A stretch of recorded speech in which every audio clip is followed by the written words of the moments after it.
आमच्या महाराजासाठी नळोबाराने हा बघलेला आहे.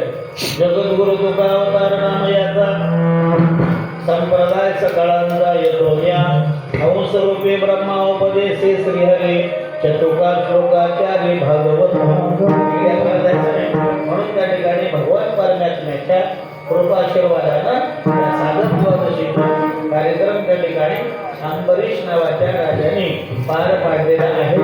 ही योगायोगानं आपल्याला ही आजची कालिका नावाची एकादशी प्राप्त झालेली आहे. आजची एकादशी जर केली आपण तर 24 एकादशी केल्याचं फळ त्या ठिकाणी आपल्याला प्राप्त होत असते. म्हणून आपण अभंगाला सुरुवात करण्याच्या अगोदर आजच्या दिवसाचं दिल विशेष महत्त्व त्या ठिकाणी सांगितलेलं आहे. आता इथून आपण अभंगाचा भावार्थ करण्याचा प्रयत्न करू.